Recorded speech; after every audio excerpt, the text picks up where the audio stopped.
Good morning. Audio video clear है?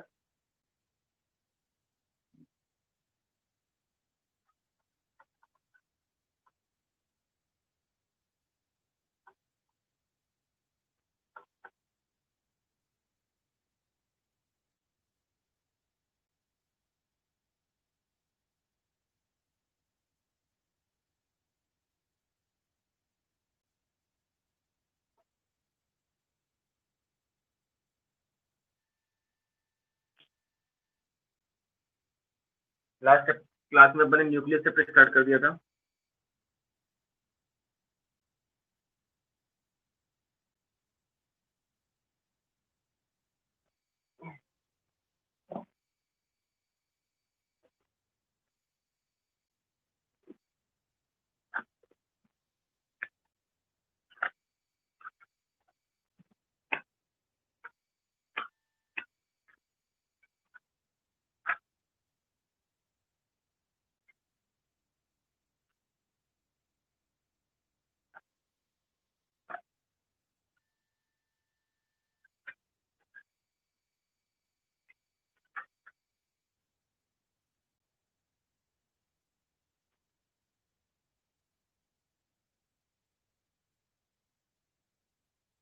अपने binding energy पर न्यूक्लियन और मास डिफीट, ये सब अपन ने कर लिया था लास्ट क्लास में।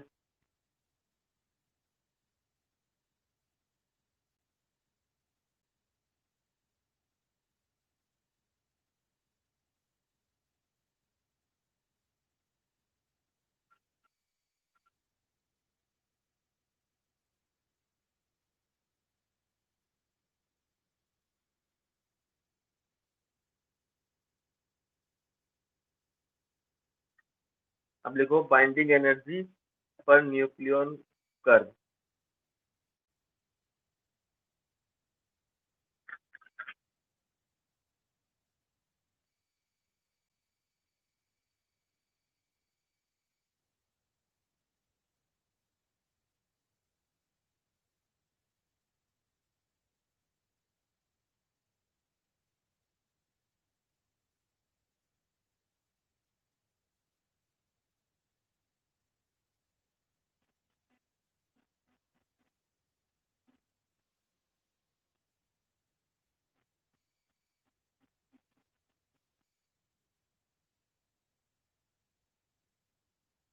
बीई का बार कौन फर्स्ट है? बीई का बार। बीई का बार मतलब बाइंडिंग एनर्जी पर न्यूक्लियन। लिख लो तो बी का बार क्या है, या फिर लिखो ग्राफ बिटवीन, देखो graph between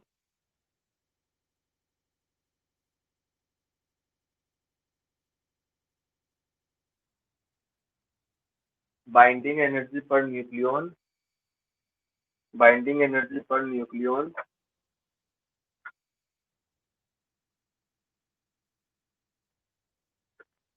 and mass number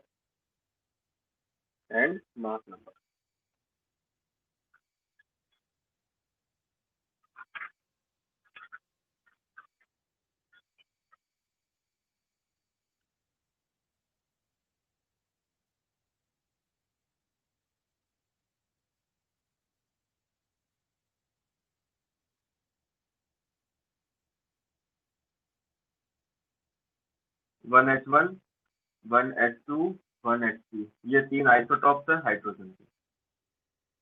2He4,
ये ग्राफ बनाओ पहले। तो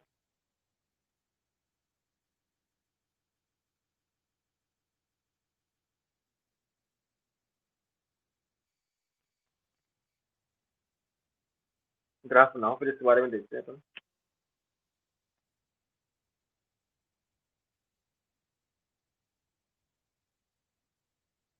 ये दो तीन जोड़ लिख लो।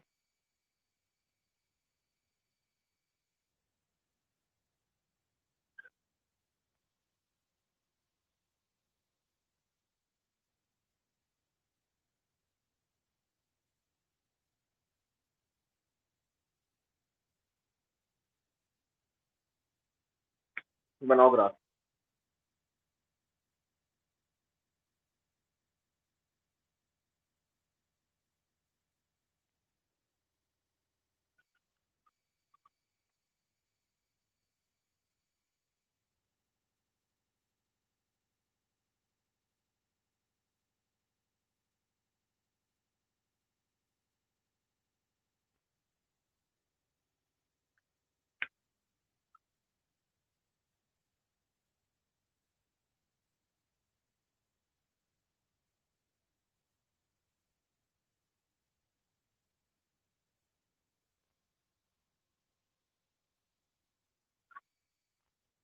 एज इट इज बनाओ इस ग्राफ को।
ग्राफ बड़ा बनाना, इसके बारे में बहुत चीजें पढ़नी है तुमको।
बन गया ग्राफ सबका?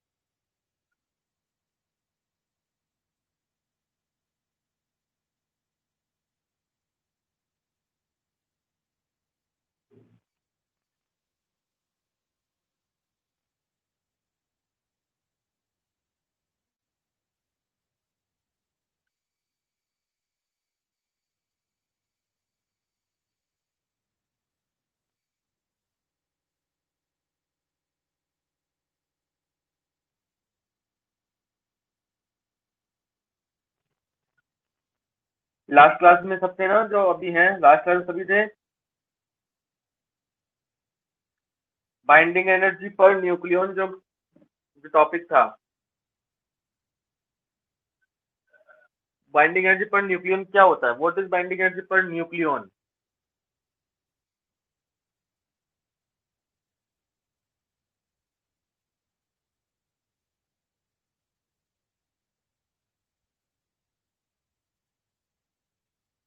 बेटा फिर ये ग्राफ समझ में नहीं आएगा तो लास्ट क्लास में नहीं रहे।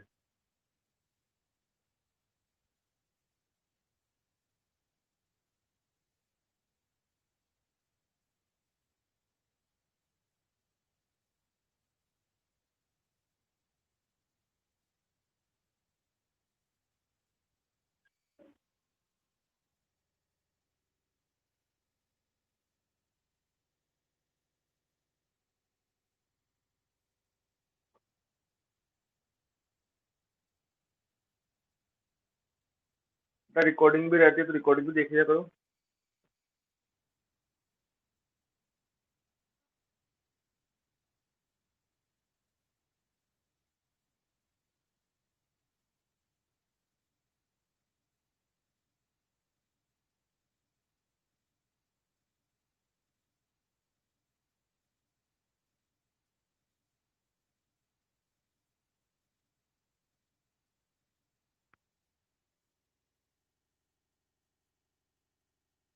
बेटा यूट्यूब पे नहीं मिलती, अपनी एप्लीकेशन पे मिलती है। तुमने उस दिन मैकप्रोसेसर को बोल दिया कि यूट्यूब पे मिल जाती है, नहीं मिलती है यूट्यूब पे। अपने सर्वर पे ही मिलेगी, वो यूट्यूब कनेक्ट करके जरूर चलाया था उनको, बाकी यूट्यूब पे नहीं मिलेगी वो।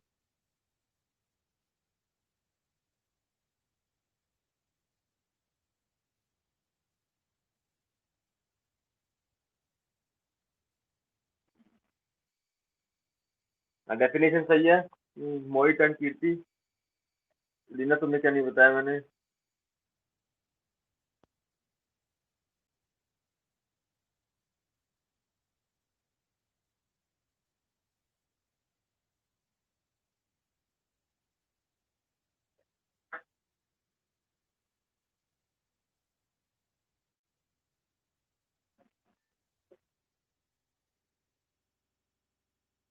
रिकॉर्डेड वीडियो बेटा वो जो ऑनलाइन है वहां पे ही मिल जाएंगे सब।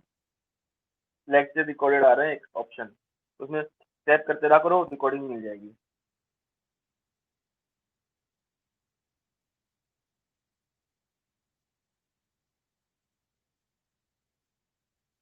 चलो, अब देखो बाइंडिंग एनर्जी जो पर न्यूक्लियन है, बाइंडिंग एनर्जी पर न्यूक्लियन का मतलब है एक न्यूक्लियन निकालने के लिए जितनी मेरे को एनर्जी की रिक्वायरमेंट है न्यूक्लियस से, एक न्यूक्लियन निकालने के लिए जितनी मेरे को एनर्जी की रिक्वायरमेंट है उसको मैं बोलता हूँ बाइंडिंग एनर्जी पर न्यूक्लियन। ठीक है। अब सपोज करो कि मेरे को एक किसी भी न्यूक्लियस से मेरे को एक न्यूक्लियन निकालना है। ठीक है। तो अगर उस न्यूक्लियन को निकालने के लिए मेरे को ज्यादा एनर्जी चाहिए, अगर मेरे को ज्यादा एनर्जी चाहिए, क्या चाहिए? ज्यादा एनर्जी चाहिए तो वो स्टेबल, अच्छा स्टेबल है, लेस स्टेबल है कि अनस्टेबल है? स्टेबल है या अनस्टेबल है? किसी भी न्यूक्लियस से एक न्यूक्लियन निकालने के लिए मेरे को ज्यादा एनर्जी की, मोर एनर्जी की रिक्वायरमेंट है। देन आपको एनर्जी जो चाहिए वो, जो एनर्जी चाहिए निकालने के लिए वो एनर्जी ज्यादा है। तो वो जो आपका न्यूक्लियस है वो स्टेबल होगा क्या अनस्टेबल होगा? स्टेबल होगा। क्या होगा? स्टेबल। यानी मैं ये कह सकता हूँ कि एक न्यूक्लियस से निकालने के लिए जो एनर्जी है वो बाइंडिंग एनर्जी पर न्यूक्लियन है। तो अगर किसी की बाइंडिंग एनर्जी पर न्यूक्लियन ज्यादा है, किसी की बाइंडिंग एनर्जी पर न्यूक्लियन ज्यादा है, किसी की बाइंडिंग एनर्जी पर न्यूक्लियन अगर ज्यादा है, तो वो स्टेबल है कि अनस्टेबल? बताओ, वो स्टेबल है कि अनस्टेबल है?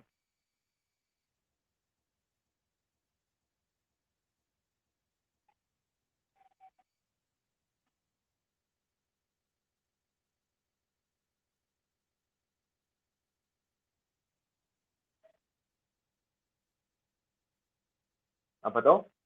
देखो, मैंने सिंपल से तुमसे पूछा कि मेरे को एक न्यूक्लियन को निकालने के लिए जो एनर्जी है वो ज्यादा चाहिए, तो वो स्टेबल है।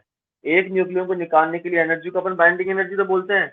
तो बाइंडिंग एनर्जी बोलेंगे उसको अपन। तो बाइंडिंग एनर्जी अगर ज्यादा है, तो वो जो न्यूक्लियस है वो स्टेबल होगा कि अनस्टेबल? ये मेरा क्वेश्चन।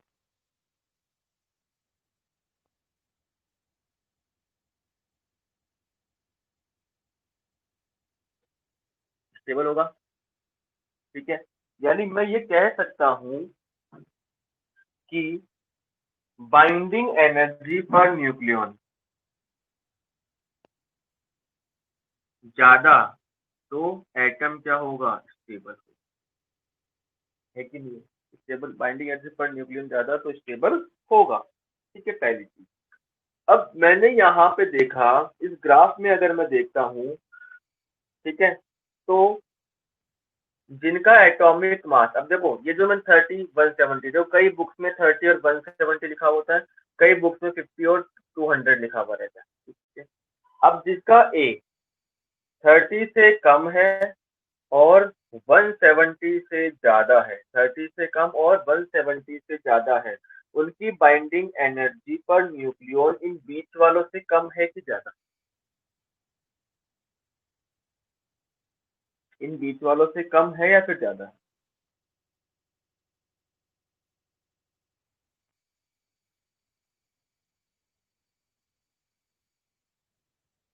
देखो, आंसर दोगे तो याद हो जाएगा। सभी आंसर दो जिनको पता है। तो जिनका ए 30 से कम और 170 से ज्यादा है, तो उनकी बाइंडिंग एनर्जी पर न्यूक्लियन देखो कम है इन बीच वालों से। कम है। और अगर कम है तो इसका मतलब है जिनका मास नंबर 30 से कम और 170 से ज्यादा है या 200 से ज्यादा है, कई बुक्स में 30 और 50 दे रखा है, 50 और 200 दे रखा है, ज्यादा है, तो वो क्या है? लेस स्टेबल है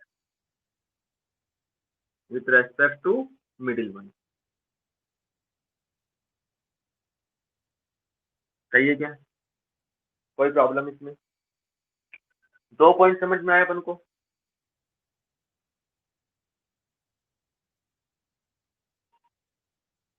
ठीक है। अब ये दो पॉइंट समझ में आए सबको? बोलो, इन दो पॉइंट में कोई प्रॉब्लम?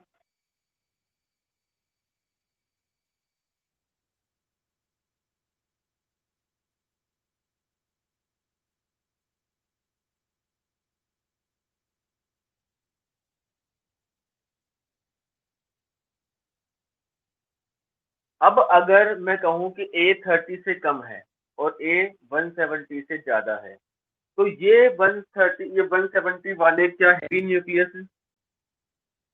क्या ये हैवी न्यूक्लियस है क्या? जिनका मास नंबर 170 या 200 से ज्यादा है, तो वो हैवी न्यूक्लियस है कि नहीं है? और ये कौन से न्यूक्लियस है? Light nucleus. सही बात है, हिसाब किताब की बात है भाई। जिनका ए 30 से कम है वो लाइट है, जिनका ए 170 से ज्यादा है वो हैवी है।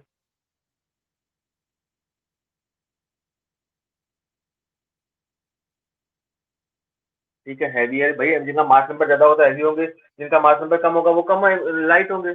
अब ये बताओ, हैवी न्यूक्लियस अगर स्टेबिलिटी चाहेगा, तो क्या करेगा, और लाइट न्यूक्लियाई अगर स्टेबिलिटी चाहते हैं तो क्या करेगा। हैवी न्यूक्लियस अगर स्टेबिलिटी चाहता है तो क्या करेगा, लाइट न्यूक्लियस स्टेबिलिटी चाहता है तो क्या करेगा।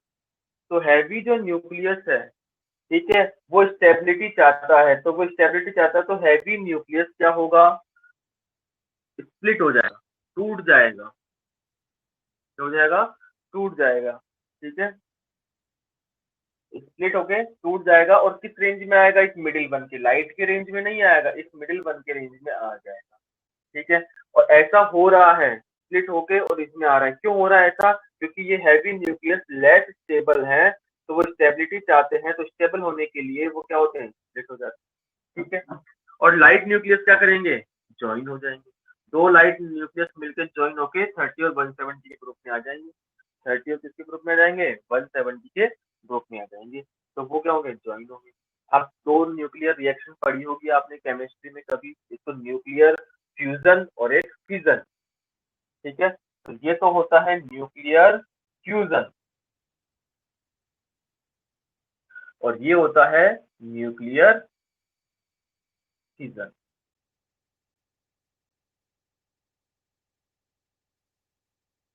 कोई प्रॉब्लम इसमें। तो अब अपन को यहाँ से समझ में आ गया कि न्यूक्लियर जो फ्यूजन होता है वो हैवी न्यूक्लियस में क्यों होता है, और न्यूक्लियर फ्यूजन लाइट न्यूक्लियर में क्यों होता है, ठीक है। अगर आपने 11th क्लास की केमिस्ट्री पढ़ा हो तो आपने को जान हो, तो uranium 92 235 plus 0n1 is equal to barium plus krypton 36 56 0n 141 और 91 में। ये पढ़ी थी है केमिस्ट्री में कहीं तुमने, बेरियम और क्रिप्टॉन में स्प्लिट होते हैं।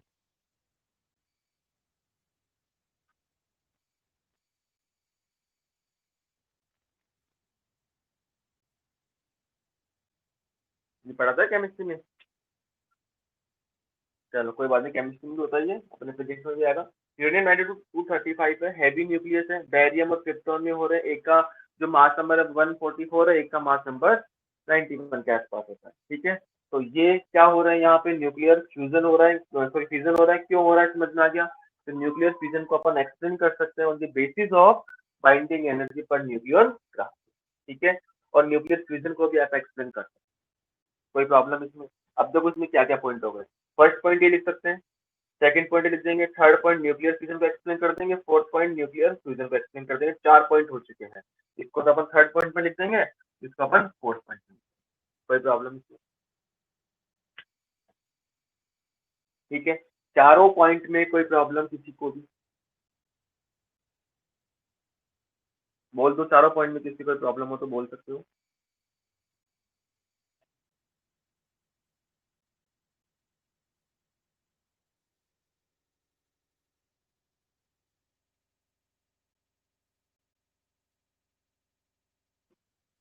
और बाकियों को प्रॉब्लम है।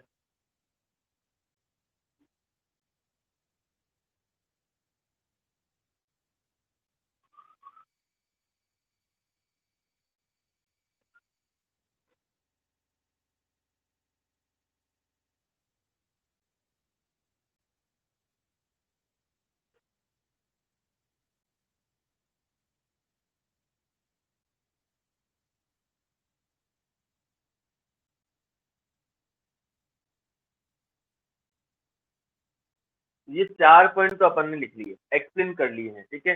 अब इसमें क्या देखा गया, हाइड्रोजन के तीन आइसोटॉप दिख रहे हैं, 1s1 1s2 और 1s3। तो इन तीनों में 1s1 1s2 और 1s3 में मोर स्टेबल कौन है,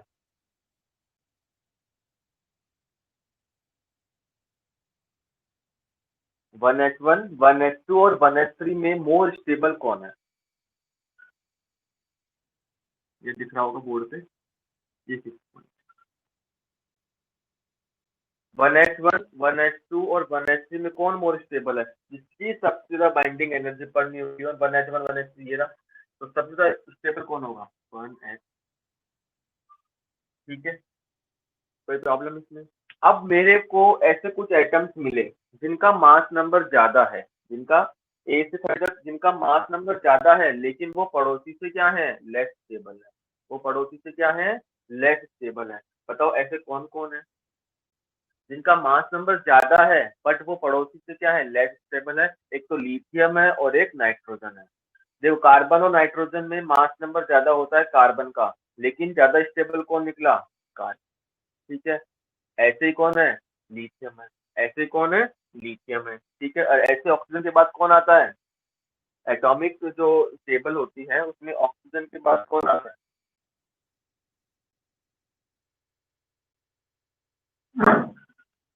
ठीक है, यहाँ पे ऑक्सीजन के बाद नियोन आते हैं, लेकिन अपन यहाँ लिखते हैं ऑक्सीजन 18। ये ऑक्सीजन है 16। ये एन आई, नियोन एन। ठीक है। क्लोरीन लिख दो।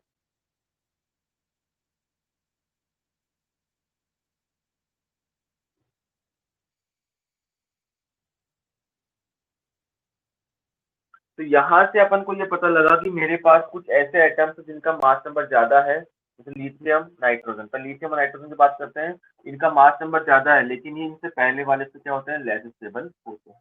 ऐसे कौन कौन थे, नाइट्रोजन और लिथियम। लेकिन ऑक्सीजन का जो आइसोटॉप है 16 और 18, इनमें से 18 का ज्यादा होना चाहिए था, लेकिन 18 का कम है। 18 का ज्यादा होना चाहिए था बट 18 का क्या है, कम। तो कुछ मेरे पास ऐसे एटम्स हैं, लिथियम हो गया, नाइट्रोजन हो गया। ठीक है। ये अपने पड़ोसी वाले से क्या होता है, इनका बाइंडिंग एनर्जी कम होती है, लेस स्टेबल होते हैं।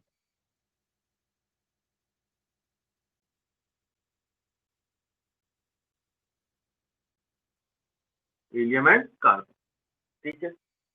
ऑक्सीजन 16 और ऑक्सीजन 18 में ज्यादा स्टेबल कौन है, ऑक्सीजन 16 ज्यादा स्टेबल है। ठीक है, ये कौन सा पॉइंट हो गया, ग्राफ हमने बनाई है ना, 7 पॉइंट। ऑक्सीजन 18 और ऑक्सीजन 16 में ज्यादा स्टेबल कौन है, ऑक्सीजन 16 मोर स्टेबल है। ऑक्सीजन 16 क्या है, मोर स्टेबल। कितने पॉइंट हो गए, 4 पॉइंट। अब सबसे ज्यादा बाइंडिंग एनर्जी किसकी दिख रही है तुम्हें डायग्राम में,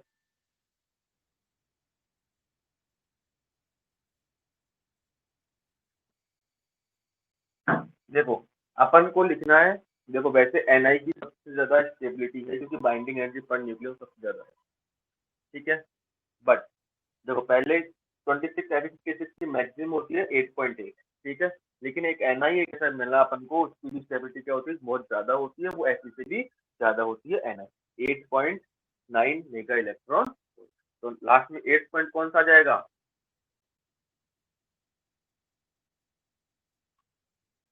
26 ऐसी 56 और NI more stable in, more stable in. ठीक है। कोई प्रॉब्लम इसमें, तो कितने पॉइंट हो गए इस ग्राफ के, 8 पॉइंट हो गए। अब देखो बोर्ड में क्वेश्चन, या तो सिंपल पेपर बनता है तो ग्राफ बनाओ और 2-3 ग्राफ बनाओ और इसकी प्रॉपर्टीज लिखो। तो प्रॉपर्टीज लिख दो 4-5, कोई दिक्कत नहीं। लेकिन आजकल क्वेश्चन जो आ रहे हैं वो कैसे आ रहे हैं, इन पॉइंटों में से क्वेश्चन पूछा जाता है कि न्यूक्लियर फिजन इसमें क्यों होता है, न्यूक्लियर फिजन इसमें क्यों होता है, 30 से कम वाले स्टेबल क्यों नहीं है, 170 से ज्यादा स्टेबल क्यों है, 30 से 170 के बीच में स्टेबल क्यों है, 170 से ज्यादा स्टेबल क्यों नहीं है, ऑक्सीजन 16-18 में कौन स्टेबल है, ऐसे कौन से आइटम है जिनका मास नंबर ज्यादा है लेकिन पड़ोसी से कम स्टेबल है, एल आई और एन। 1H1 1H2 1H3 में कौन ज्यादा स्टेबल है, 1H3 है। दुनिया में सबसे स्टेबल कौन है, 26 या 56 या फिर NH? कोई प्रॉब्लम, ऐसे क्वेश्चन आते हैं। इसमें कोई डाउट इस ग्राफ में किसी को भी, इन 8 पॉइंट्स में किसी को डाउट,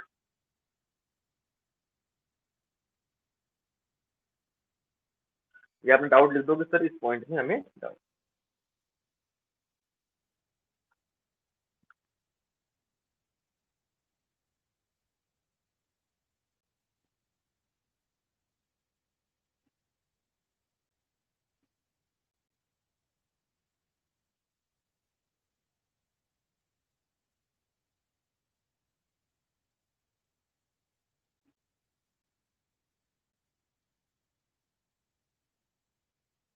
और बोलो।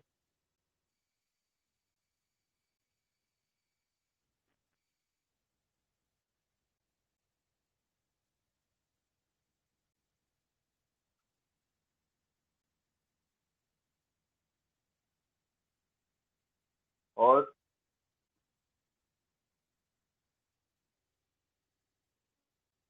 देखो सेकंड पॉइंट तो है जिनका मास नंबर 30 से कम है और 170 ज्यादा है वो लेस स्टेबल है मिडिल वालों से। क्यों है? क्योंकि उनकी बाइंडिंग एनर्जी पर न्यूक्लियन कम है।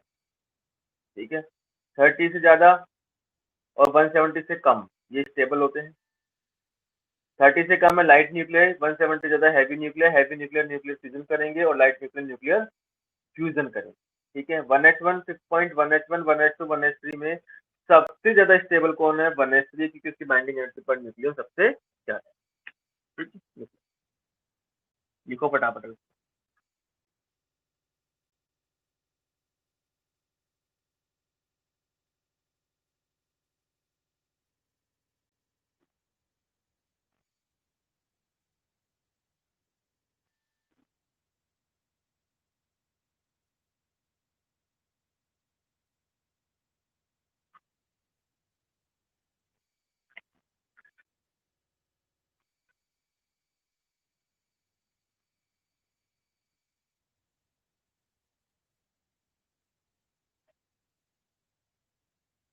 यस्लीना, हिमांशी, अंबिका, अनिल, कीर्ति, कोई डाउट तुम्हें?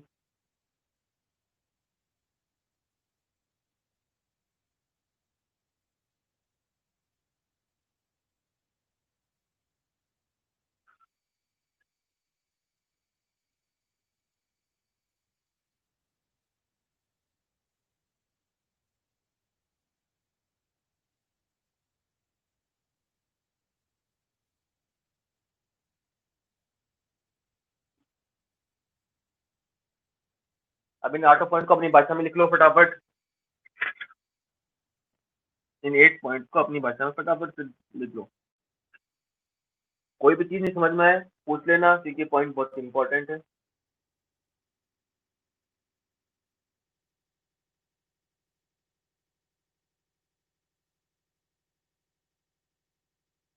5 मिनट दे रहा हूँ तुम्हें, लिख लो आराम से। कोई भी डाउट हो मैसेज डाल दो, मैं समझा दूंगा।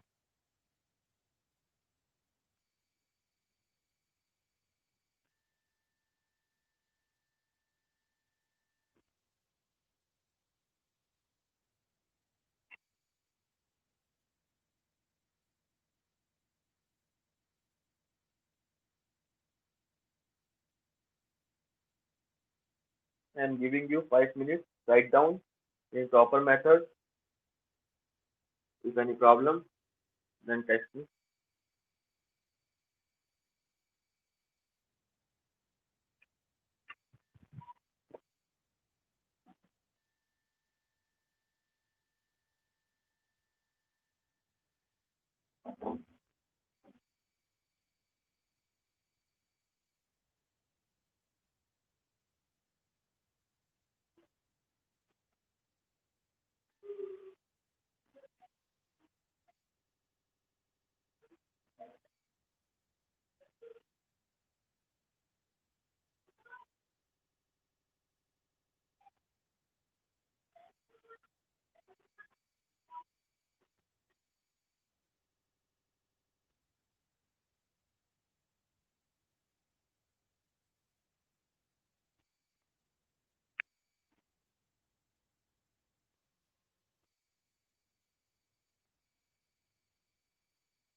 सिक्स वाले में लिथियम एंड नाइट्रोजन का ज्यादा स्टेबल होने चाहिए क्योंकि इनका मास नंबर ज्यादा है। ठीक है, बट ये कम स्टेबल होते हैं। क्यों? क्योंकि इनकी बाइंडिंग एनर्जी पर न्यूक्लियन कार्बन से, नाइट्रोजन कार्बन से और लिथियम की हीलियम से कम होती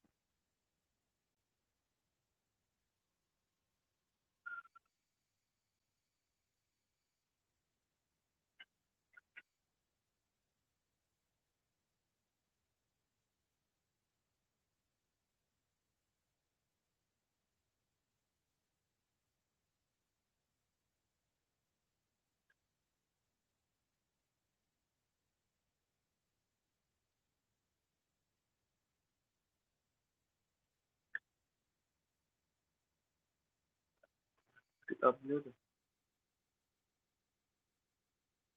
भूख लगी तो ले कुछ सुन रहे हैं।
हो गया क्या सबका?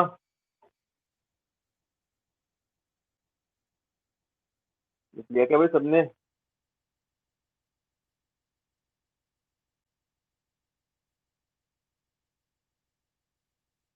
लिखो लिखो लिखो।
हो गया सबका?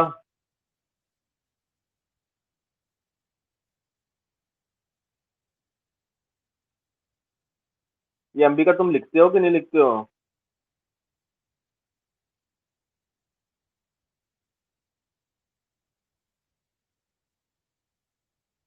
चलो ये देखो बहुत इंपॉर्टेंट टॉपिक था।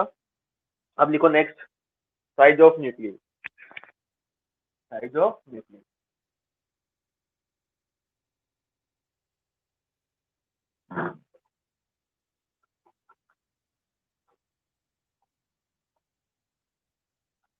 देखो प्रैक्टिकली ये देखा गया,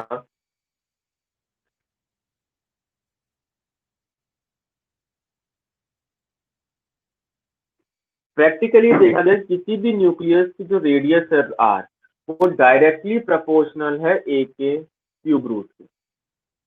ये देखा गया, यानी radius of A nuclei is directly proportional, radius of nuclei is directly proportional to the mass number, cube root of mass number of that nuclei, cube root of mass number of that nuclei। ठीक है, ये practically देखा गया। Practically ऐसे देखा गया था कि 4/3 उसका जो वॉल्यूम है वो डायरेक्टली प्रोपोर्शनल है ए।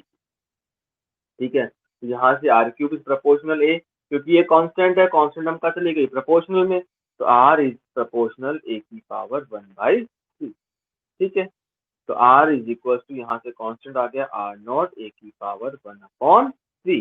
What is R naught? R naught is radius constant which is 1.2 10⁻⁻15 metre. ठीक है, और 10⁻⁻15 मीटर को अपन बोलते हैं फर्मी। क्या बोलते हैं इसको? एफएम। एफएम मतलब होता है फर्मी। क्या बोलेंगे इसको अपन? फर्मी। कोई प्रॉब्लम इसमें? ठीक है, कोई दिक्कत है बता दो इसको।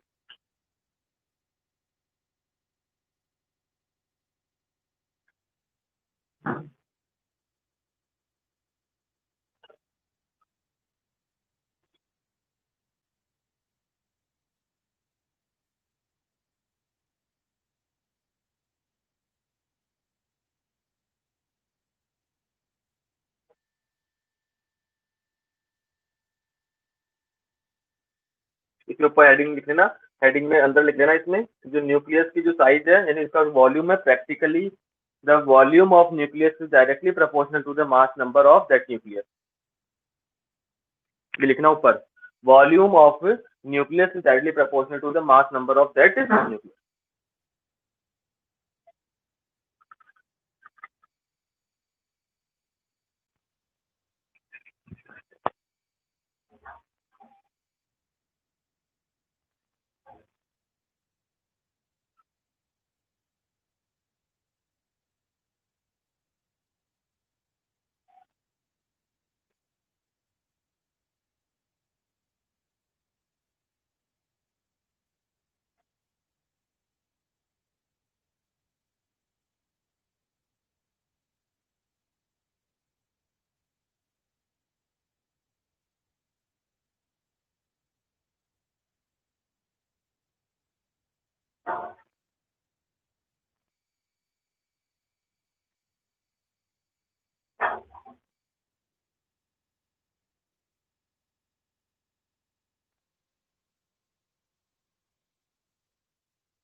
अब लिखो न्यूक्लियर डेंसिटी। लिखा हुआ सबने nuclear density.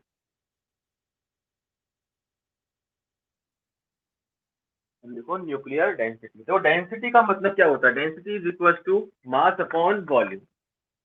Density is equal to क्या होता है? Mass upon volume. तो मैं बात कर रहा हूँ न्यूक्लियर डेंसिटी, एनडी मतलब nuclear density is equal to mass upon volume. ठीक है, अब देखो मास, मान लो मेरे पास एक न्यूक्लियस है, इसका ये एक्स, ये जेड और ये है। ठीक है, अब इसका जो मास है न्यूक्लियस का वो क्या है? तो मैंने क्या कहा? मास ऑफ वन न्यूक्लियन। जब मैं प्रोटॉन का लूं या न्यूट्रॉन का लूं तो मैं कैलकुलेशन के लिए दोनों का मास सेम ले रहा हूं, बट जबकि दोनों का मास सेम होता नहीं है, दोनों का मास सेम नहीं होता है, बट मैं कैलकुलेशन के लिए ले रहा हूं। तो mass of one nucleon is equal to, मैंने एज्यूम कर लिया कि एम है। ठीक है, तो मास ऑफ न्यूक्लियस कितना होगा? क्या एम ए होगा? मास ऑफ न्यूक्लियस क्या होगा? एम ए होगा। ठीक है, एक न्यूक्लियन का मास m है, इसमें कितने न्यूक्लियंस है? न्यूक्लियंस क्या होते हैं? प्रोटॉन प्लस न्यूट्रॉन, और प्रोटॉन प्लस जो न्यूट्रॉन है वो किसके बराबर है? ए के बराबर है। किसके बराबर है? वो ए के बराबर है। ठीक है, किसके बराबर है? ए के बराबर है। ठीक है, ये हो गया। तो nuclear density is equal to M A upon mass upon volume. Volume कितना है? 4/3 पाई r क्यूब। ठीक है, तो nuclear density is equal to M A 4/3 pi r cube. ठीक है, आर क्यूब को मैं क्या लिख सकता हूँ? आर नॉट ए की पावर 1/3। आर को मैं लिख सकता हूँ, इसका होल क्यूब आ जाएगा। आर का फॉर्मूला क्या था? आर नॉट ए की पावर 1/3 थी। तो इसको अगर मैं सोल्व करूंगा तो M A upon 4/3 pi R naught का क्यूब और ए, 3 और 3 तो 1 हो गया, आर क्यूब दोनों पे आएगा, तो आर नॉट क्यूब ऐसे कैसे आ गया? ठीक है, तो न्यूक्लियर डेंसिटी ये हो गई। ए से ए चल बसा, तो nuclear density is equal to 3m upon 4 pi r0 cube. क्या यहाँ पे सारी चीज कांस्टेंट है? बिल्कुल सब चीज कांस्टेंट है, तो लगभग लगभग 10⁻⁻17 आ जाएगा। कितना आएगा? लगभग 10⁻⁻17 kg पर मीटर क्यूब। ठीक है, तो ये जो न्यूक्लियर डेंसिटी है, क्या ये डिपेंड करती है कि मेरे पास एटम कौन सा है? क्या न्यूक्लियर डेंसिटी डिपेंड करती है कि मेरे पास एटम कौन सा है? नहीं करती है, क्योंकि M mass of one nucleon fix है, आर नॉट कांस्टेंट फिक्स है, तो न्यूक्लियर डेंसिटी किसी भी एटम पे डिपेंड नहीं करती है। लगभग लगभग ये सभी के लिए क्या रहती है? सेम। एग्जैक्ट कैलकुलेशन करोगे तो 1.29 आएगा, बट अप्रोक्स के बाद -17 होता है। ठीक है, और ये डेंसिटी सभी के लिए क्या रहती है? सेम। हल्का सा वेरिएशन आ सकता है। लगभग जितने भी एटम दुनिया में, सबके लिए डेंसिटी क्या रहती है?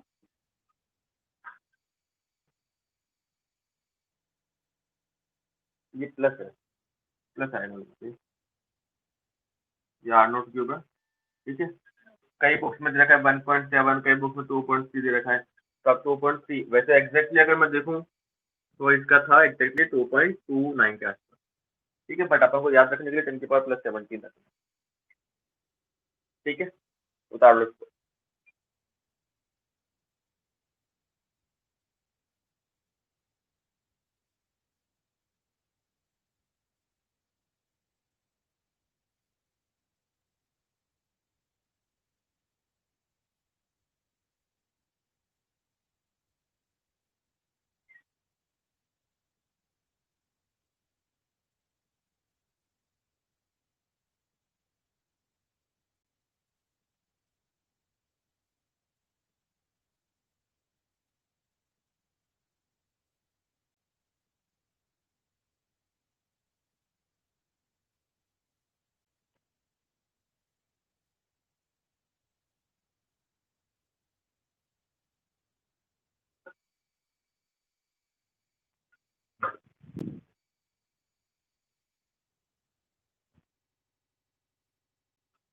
कोई प्रॉब्लम इसमें?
बॉर्डर प्रूफ आता है इसका, prove that nuclear density is independent of mass number. Prove that nuclear density is independent of mass number.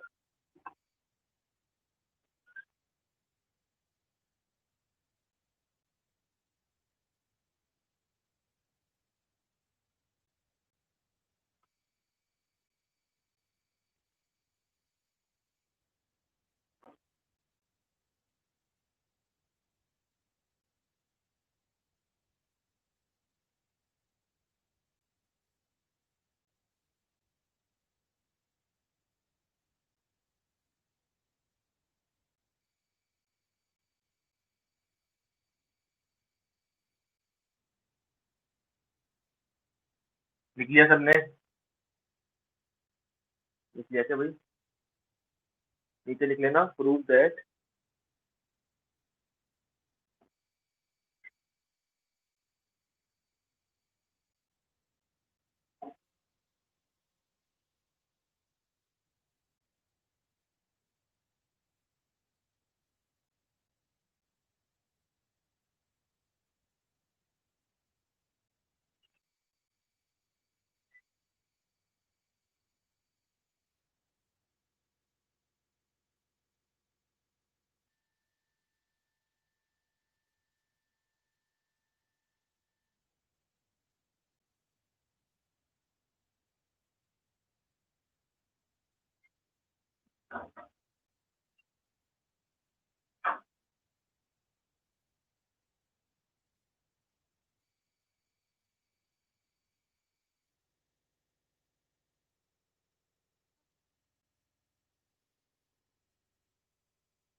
Nuclear density is independent on mass number. ये क्वेश्चन लिख लेना नीचे। Prove that nuclear density is independent on mass number.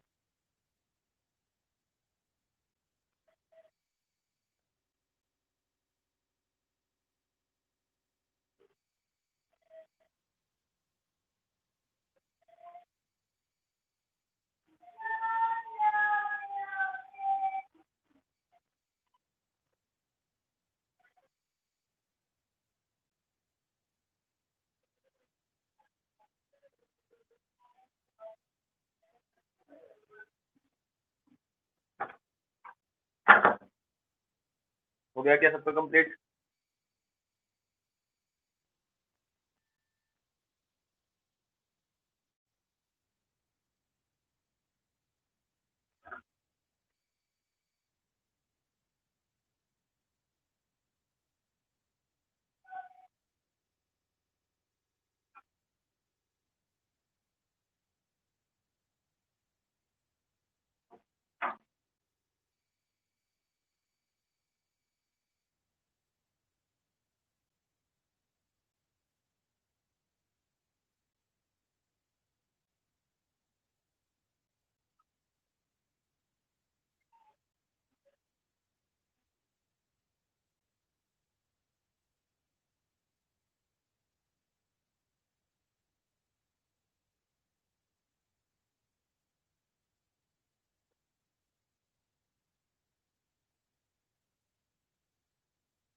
अब लिखो next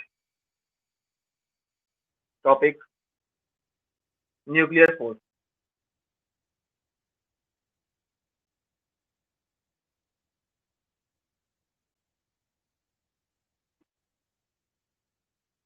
nuclear force कहाँ लगेगा? जैसा नाम वैसा काम है। न्यूक्लियर फोर्स आपका लगेगा किसके अंदर? न्यूक्लियस के अंदर। किसके अंदर लगेगा? न्यूक्लियस। अब न्यूक्लियस में कौन रहता है? Proton, neutron. ठीक है,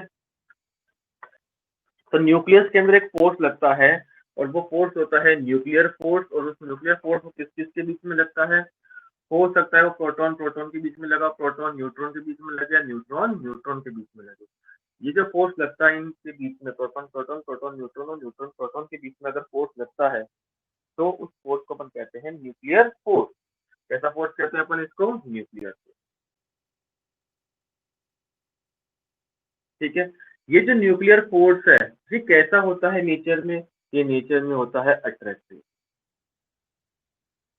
अगर आप देखें तो प्रोटॉन प्रोटॉन के बीच में रिपल्शन होना चाहिए, लेकिन न्यूक्लियर फोर्स में क्या होता है? हमेशा अट्रैक्शन होगा। क्या होगा? अट्रैक्शन।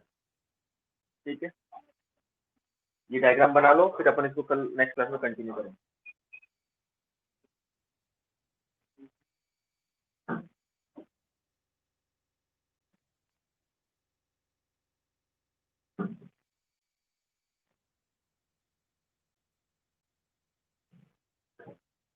ठीक है, लिख लो इसको, फिर नेक्स्ट क्लास में कंटिन्यू करेंगे।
हो गया क्या?